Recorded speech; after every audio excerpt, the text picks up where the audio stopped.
ng mga bagyo-bagyo at parating na kalamidad upang makatulong po tayo. Tawa nga ng Diyos, nangyari nga yung mga dapat mangyari, pero siguro maraming natulungan yung ating vlog dahil nga nakapaghanda sila sa bagyong dumating.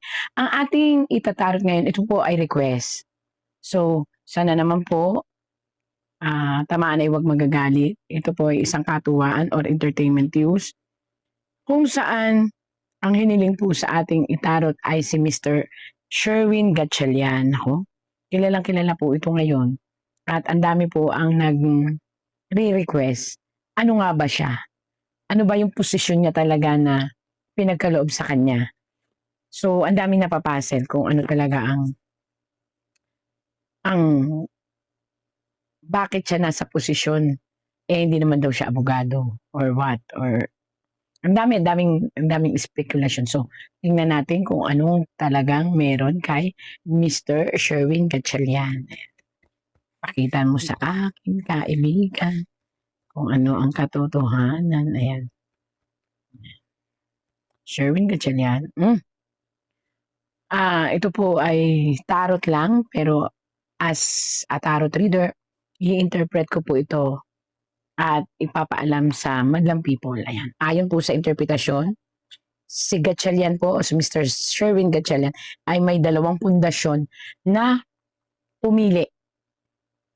Ito ay mga tao na nasa pamahalaan at iniluklok siya, hindi po ng tarot lang po ito hindi daw po tao ang nagluklok sa kanya o mamamayang Pilipino, kung hindi dalawang tao na may malalakas na kapangyarihan sa politika. At ito po ay dito po sa tarot, ipinakikita po na ang impluwensya ng dalawang taong yun ay napakalakas. At dahil sa malakas na yun ang nagbigay sa kanya ng posisyon sa kung anong meron siya ngayon. Pero, nakita niyo po yung crab. Ito naman pong crab ay nagsisignifies o nagre-represent ng mga isipan ng mga tao na hindi nila maintindihan. Kaya nga po crab, iniisip nila bakit siya nandun sa posisyon na yon at inilagay ng dalawang taong ito. So pag-ingatan niyo po, kung sino man po ang naglagay kay Mr. Gatchalian, Sherwin Gatchalian, ang mga taong ito po, itong crab mentality na sinasabi or palatanong. Hindi naman sinabing crab mentality, hinihila siyang pababa.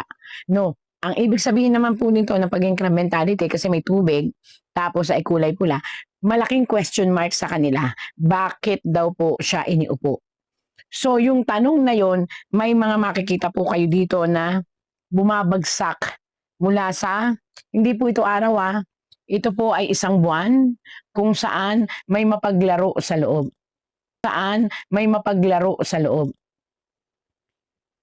Mag-ingat po.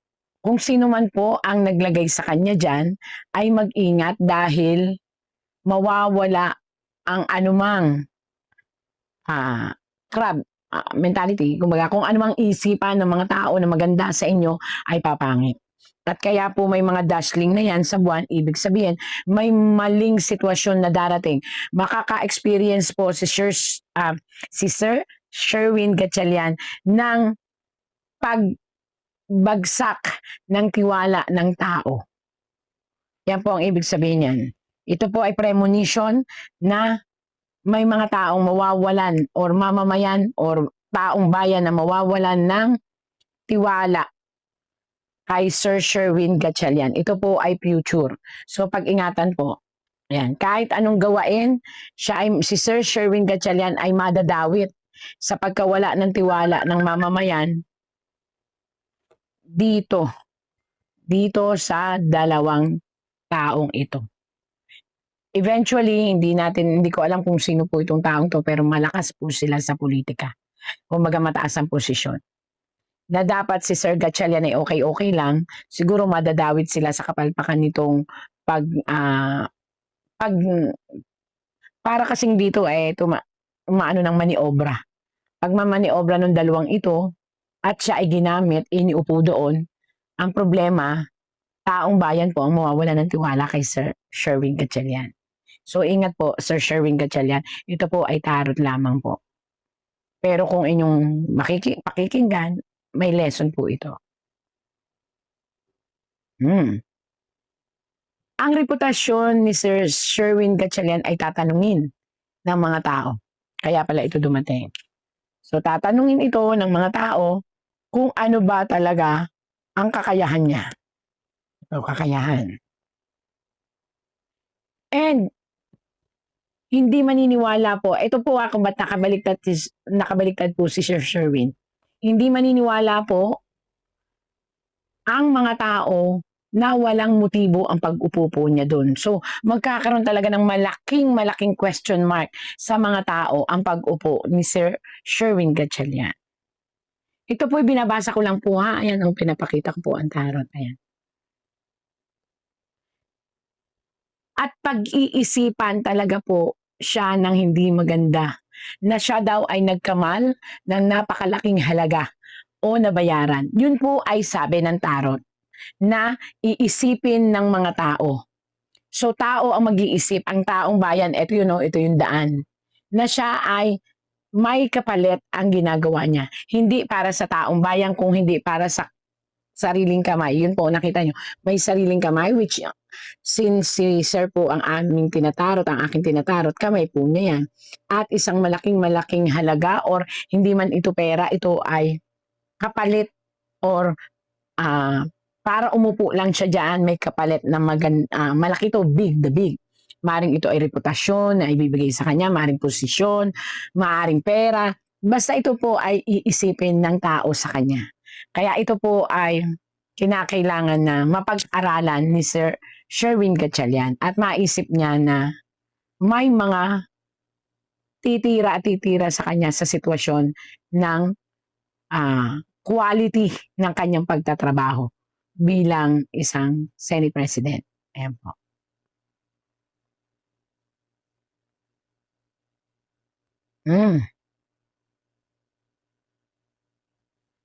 Sa totoo lang po, ayon po dito sa tarot, ang sitwasyon ngayon ng ating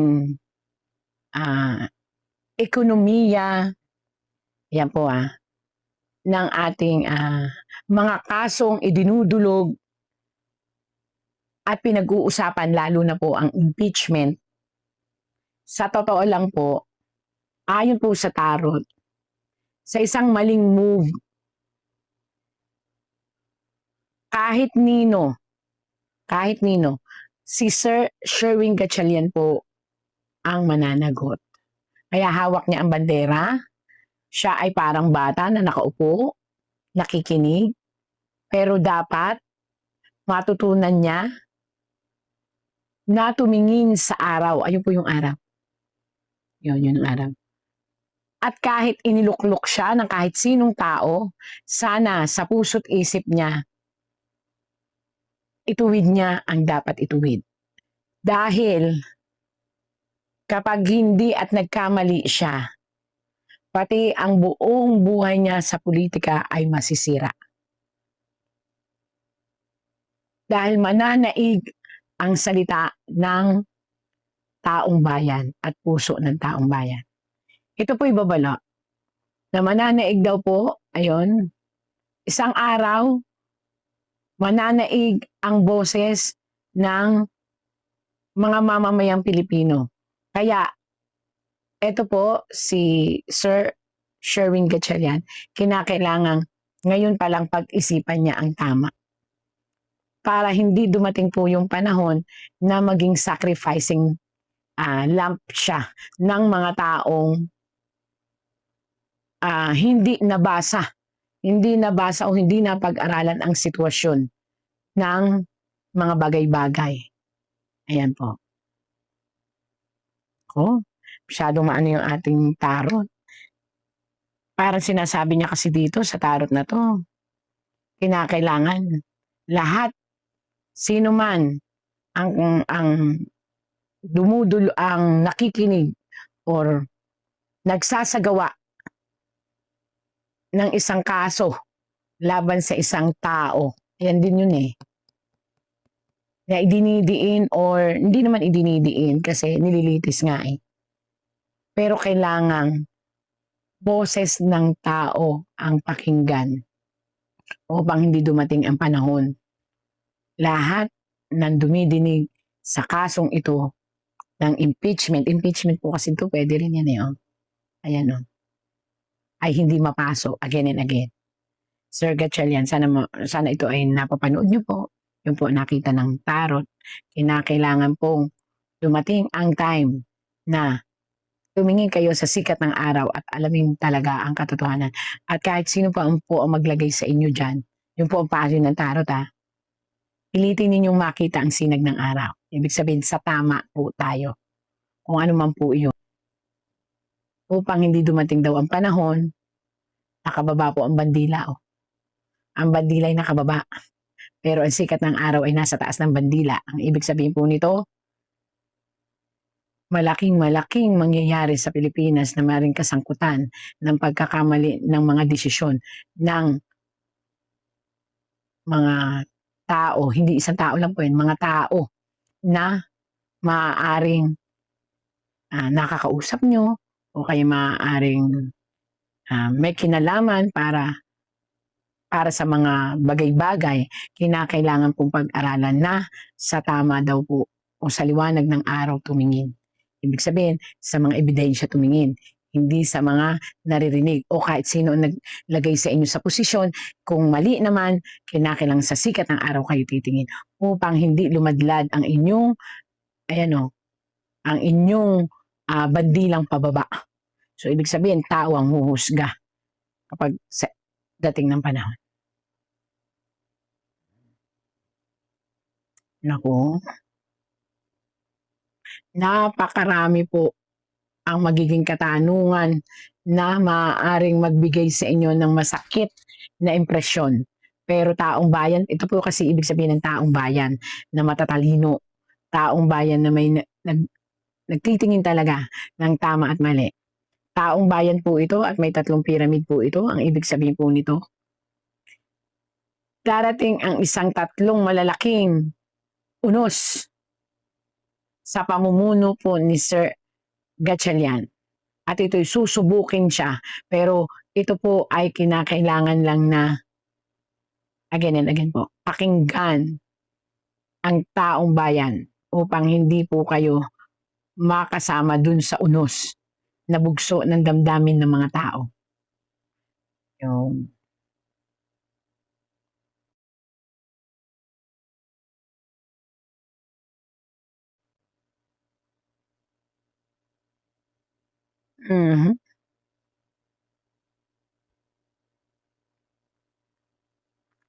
pag-iingat sa bawat salita at bawat galaw upang hindi mabasura ang lahat ng pinaghirapan po ninyo na pag-iingat sa inyong pangalan. Dahil isang malaking sitwasyon ang darating kung saan kukwestiyonin ang kredibilidad ninyo. Hindi bilang isang tao, kundi bilang isang mambabatas. At ito'y kasasangkutan ng mga tao na magtitipon-tipon. At muli ay magkakaroon ng pagpapalit. Kaya mangyayari po ito, pagpapalit ng posisyon. Ayan. At ito'y maaaring pangit ang maging reaksyon kapag kayo nagkamali-mali po. Kaya ingatan po. Malalim po ito. Malalim.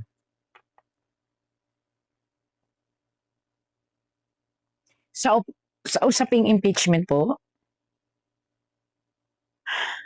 ako'y napabuntong hininga kasi ang lalim mo dito. Sir, paulit-ulit na sinasabi sa inyo, dadating ang time, taong bayan po ang magiging kalaban. Hindi ko alam, kahit noon pa po, tinatarot ko yan. Taong bayan na maging kalaban at laging may darating na malalaking institusyon na tutulong. Kaya kung ako po sa inyo, laging tama yung tarot kanina, sa sikat ng araw titingin. At, kumbaga, maging pantay. Kasi po, kayo ang maiipit dito. Lahat ng humawak sa kaso ng impeachment, papapaso po yan. Dahil Hindi batas po ang lilitis kundi taong bayan. Ayan po. Kaya mag-ingat po sa inyong target po yung lumabas. Ibig sabihin, kinakailangan pag-aralan at magkaroon ng puso sa masa.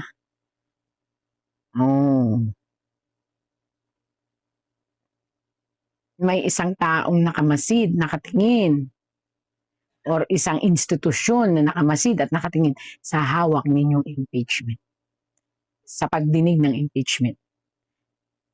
At dalawa, tatlo, nagtatago na matitinding institusyon. I don't know kung ito'y relihiyon, bansa, o malalang tao. Ang isang bubulaga. At kinakailangan nyo ito ay maibigay sa taong bayan. Ibig sabihin, maibigay sa taong bayan, matatalino na po ang mga tao. Alam nila kung pinaglalaruan ang sitwasyon or hindi. At para hindi po kayo, nakita nyo po ito, nakatalikod. At para hindi po kayo madawit sa paninisi ng bayan, paninisi ng mga tao, kailangan po kayo ay maging matibay na lumaban sa maling sitwasyon. Ano po ito malalim po ito kaya pinag-iisipan kong sabihin kasi hindi pwede tayong basta magsalita kasi tarot nga lang po ito. Pero isang malawakan na po itong paggalaw ng mga tao, hindi na mapipigil. Kaya kinakailangan nyo pong tama ang i-deliver nyo sa kanila. Dahil matatalino na po ang tao. Sa bawat salita po natin, maaaring ito po ay makabigay sa kanila ng isang hindi magandang pangitain na may larong nangyayari sa pag-upo ninyo. Kaya kinakailangan nyo pong ingatan ang inyong mga galawan, ibigay ang katotohanan sa bayan, at kahit sino po ang maglagay sa inyo, kinakailangan alam nyong sumuway pag mali at pag tama, digo. Kasi sa huli po, kaya po kayo nakaganito, sa huli, lahat ng posisyon na hawak po ninyo ay maaapektuhan at kayo rin po ang magdudusa. So napakalalim po ng sa inyo. Ang kalusugan din ninyo po, ingatan, ayan po. Basta lagi po nating tatandaan, sa lahat na nangyayari sa mundong ibabaw na ito, there is always God who's watching us. So, lagi natin tatandaan, God sent miracle and every day. So, yun lang po. Bye-bye po.